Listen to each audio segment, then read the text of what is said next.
Hey guys, Doug again with fellowshipofthemartyrs.com. I am adding another video tonight to kind of highlight some of the real warriors that are out there. Maybe it'll put something in perspective for you. This was a video that was very influential to me. This is a video about a native missionary in India named Joseph Rao.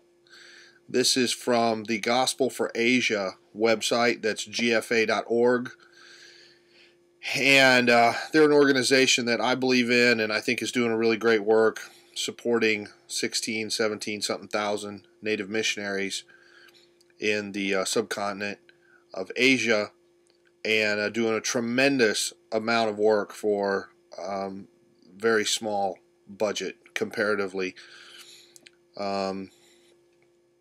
They probably have a tenth of the budget of the Southern Baptist Convention, which has 6,000 Western missionaries spread out all over the world.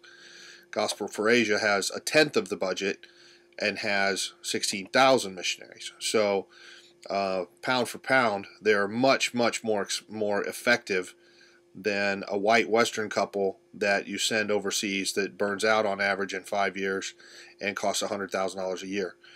Or a native missionary that costs $1,000 a year is going to work till somebody kills him and is 100 times more effective in reaching the people.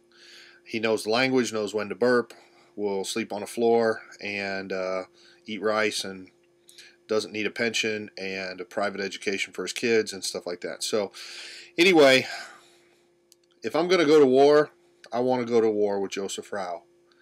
I want to be one of those guys. I think those are martyrs. These are people. So I want you to watch the video and then just kind of ask yourself, would you do what he did? Would you go through what he went through? How much does your life look like the world versus his? Anyway, chew on it. I hope it challenges you. I know that it did me back in the day. It was one of the things that got me on this path.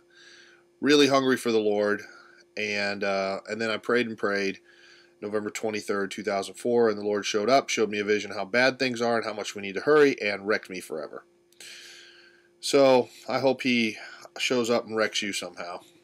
Hope this blesses you. Thanks. Under fair use laws, we're using this. It belongs to Gospel for Asia.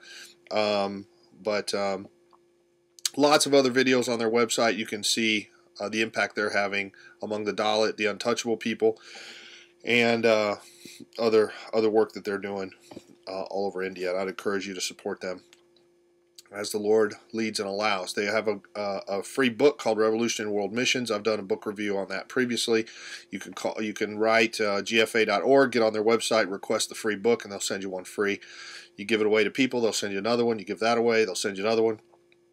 But it's a book that I think will challenge people to really get out of their little American box. It will challenge the Baptist to think about the reality of miracles and healing and demonic possession and other things. It's a everyday thing for pastors in the third world or pastors here that are willing to deal with it.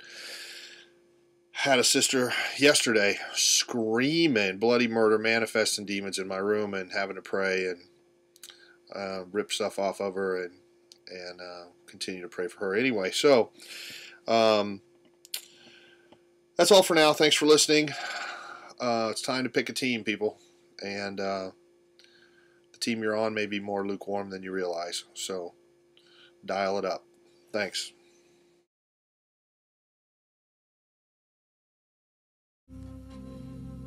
Sacrifice. There's no other way to describe it. Complete sacrifice. Joseph left his manufacturing job outside of Bombay and set out with practically nothing. A bedroll, 2 shirts, a small amount of money. His goal? An area of Maharashtra so unreached that he would go door to door every day for 2 years and never meet another Christian. That God had called him there didn't mean it would be easy.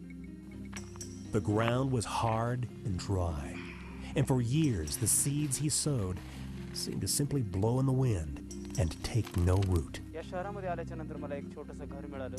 When I came, I had almost nothing. By His grace, the Lord provided a room for me in this very hostile community.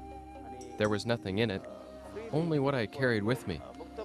I was trusting the Lord to provide, believing He would raise up a church. I just didn't know how long it would take. It was very hard ground. For such a long time, there was no response from the people. Even after months of hard work, still nobody came to Christ. Finally, I decided to begin fasting for a change in people's hearts. 10 days, no response, no food. 20 days, still nothing. 30 days of continued fasting and prayer.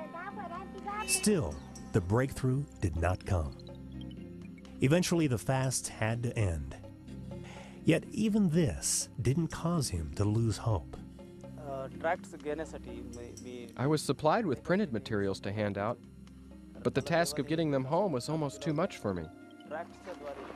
The sack was full of the literature I needed, but very heavy. When I couldn't carry it anymore, I would drag the sack over the ground to get it home. It was grueling in my weak condition. The people needed the information, and I wouldn't give up. When I finally got home, I started taking the tracts to the people. Every day, I would leave my literature and share the gospel message. Town after town, village after village. Eventually, I would run out of the tracts and begin the whole process again and again.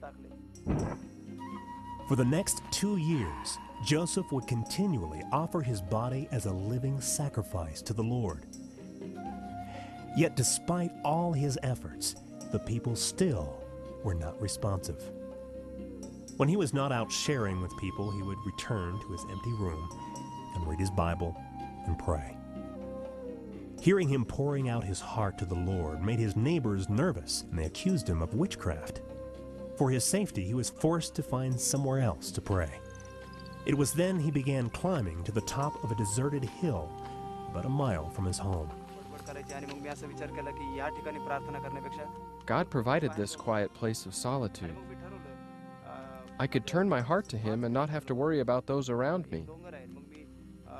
Every day I would come here and I could see the towns and villages off in the distance, and I began to claim them for the Lord. One after another, I would lift the people up to Him. I had nothing to distract me. I would spend hours here. When it seemed the soil would produce no fruit, Joseph found strength on this hilltop. Somehow I would continue. From town to town, from village to village, I walked and spoke with the people. But no one would listen. Eventually, I thought I would go to the outcasts of society like Jesus did. I went to the poor, to the drunkards. But they grew angry and wrapped my tracts around large stones and threw them at me. Once I was beaten and pulled into a house. They told me I'd be killed for my faith. But a man came by and heard my cries and rescued me before they could finish. After the end of 2 years, Joseph was almost broken. I cried out to God to send me somewhere else, anywhere. Finally, the Lord said to me, "Don't pray for another place. I have put you in this place, and I will sustain you."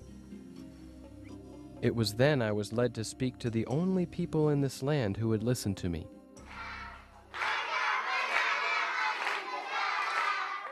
I had talked with everyone else and they had rejected me, but the children responded differently. They listened. They embraced what I was telling them.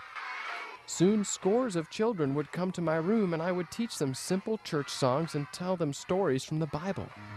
They would sing the songs at home and their parents would ask where they learned them. The children would tell them about the nice man who loved children and taught them. And the parents would come and talk to me.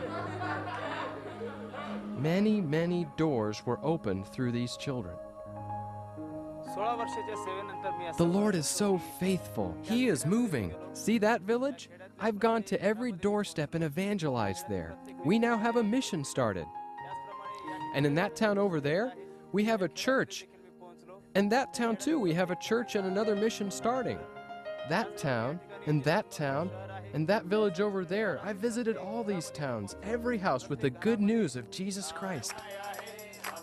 16 years later, Pastor Joseph has evangelized more than 165 towns and villages. The Lord has helped him plant an astounding 25 thriving churches and another 28 vibrant mission stations, all where the gospel was previously unknown.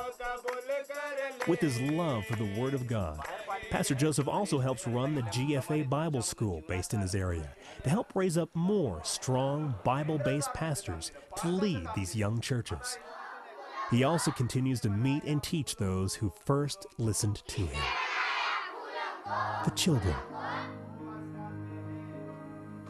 16 years ago, Pastor Joseph could have left this district, but instead, with a dedication and sacrifice beyond what many could bear, he bowed his head to the will of the Lord.